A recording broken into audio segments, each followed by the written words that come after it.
Besant's comments are the latest signal that the U.S. and Europe face a long road ahead on trade negotiations. Well, I could not be more delighted to be joined by Senator Matteo Renzi, a former Italian Prime Minister, and of course head of the centrist party Italia Viva. Mr. Renzi, thank you for joining us. I mean, you hear Scott Bessant and you kind of think, well, he's not wrong. But then the president of the U.S. yesterday was calling Europe nasty. Yes, it's true. Europe have a lot of tensions and troubles inside. But let me be very clear. All the chaos in the last 4 months come from USA.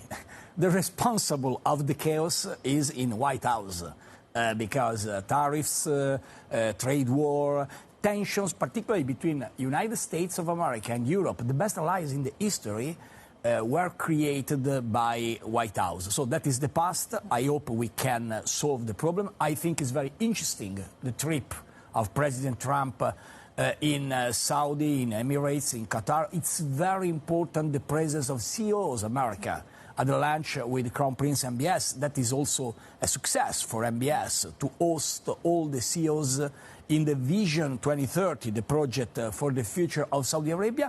About Europe, it's true, there is difference between France and Italy, but the answer of Europe to the attack of USA was a good answer, and I hope we arrive a good deal. Yesterday, a very good signal from China, and hopefully also in the relation between EU and USA. Renzi, but how should Europe deal with China? Again, you know, the US and China were at loggerheads, and suddenly they seem, you know, much more friendly. In fact, you could argue the US gave the Chinese a better deal than they did the UK. Francine, it's not clear for the politicians to understand what is the strategy of President Trump, because if we discuss in the next 10 years, we are sure China will be the worst problem for USA, particularly in artificial intelligence, in innovation. And in theory, the strategy of President Trump have to be to create an alliance to defend from the China's investment in the future. But if he continues to have tensions with Russia, Russia and China will work together for energy, and that will be a problem for USA. And particularly, if Trump closed an agreement with China, and for the moment not with Europe, that is a little strange. So I think the priority for us is to check what could happen between China and USA, but focus on the deal between EU and USA. There is one more thing, is Europe have to wake up. Europe have to stop with this terrible red tape of bureaucracy, and Europe have to come back to be a place of innovation, too. Not easy, but we have to try. But they also, I mean, you know, we understand that President Trump likes this, the one-on-one, the conversations. Who's the right person for this? Is it Giorgia Meloni? We know that she's close to President Trump, but then does that mean that she's retrenching from some of her European duties? But I think Donald Trump speaks with everyone. That is very nice in terms of human relation, because he used to say, Giorgia Meloni, she's fantastic. He used to say, Ursula von der Leyen, she's fantastic. Emmanuel Macron, for him, did a great job. Keir Starmer will come back in the not in Europe, but in a very important position. He's a very great man. He used very nice words for everyone. The real question is, Europe have to be less bureaucratic, and at the same time it's important to check, this is my prediction, what could change in Germany. Because the new Chancellor, Friedrich Merz, he started with some problems in the first votation, but there is not Europe without Germany.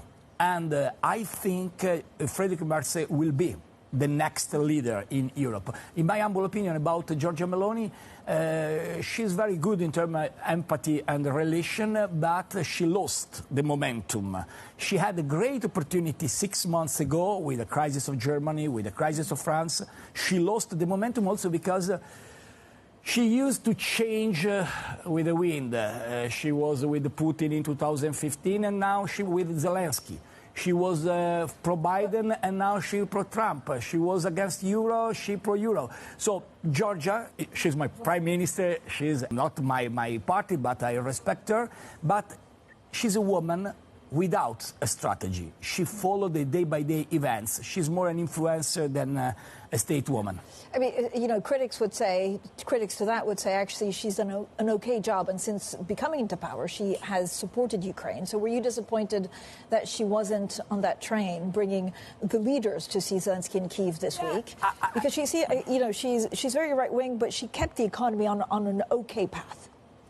Okay, I think about Ukraine. She lost the opportunity to stay on the train, not because it was important, the train, but because the train was the symbol of the European unity, exactly waiting and working for an agreement. I think we have to do an agreement with Russia, with Putin and Zelensky, and I hope in this week we will have a very important meeting in Istanbul or where they decide. But she was the woman who supported Putin before, then who supported Zelensky. The decision to get off from the train have two problems. The first, she gave her place to Poland. Now, in the picture, there is Germany, France, and Poland. And that is also the strategy of Chancellor Merz. And the second, she lost her credibility because she cannot change every time following the events. That is a big problem for Georgia. For Europe, I think we have to stay with Ukraine, try to do the agreement, and then also to react to the decision of President Trump. For example, just a little example. If we will try to call researchers, doctors, students from the United States of America with fiscal incentives, that is good. After Brexit, I signed an agreement to attract rich people from London to Milano. Today, Milano is full of rich people, Roma, also other cities in Italy, because I signed this law to attract rich people. We have to attract now young talents and students and doctors from the United States of America. I mean, our societies are being splintered. There's a rise of the right. There's Ukraine. There's China. There's the U.S. What's your number one concern that Europe has to get right in the next 6 months? It's strange because my first preoccupation is not, of course, we are very worried for Ukraine, for Holy Land, for all the wars, India, Pakistan, Sudan, for China, for tariffs. But my preoccupation for Europe is the decline of demography. We lost an incredible number of people. Only in Italy, in 50 years, we have 1/3 of the new babies. So if Europe, we don't attract young and come back to have a change in demography, Europe risks to decline. Okay, thank you so much. Well, you have to come back and talk a little bit more about this. Just a bit of a curveball talking about demography. The former Italian Prime Minister and head of the Italia Viva party, Matteo Renzi.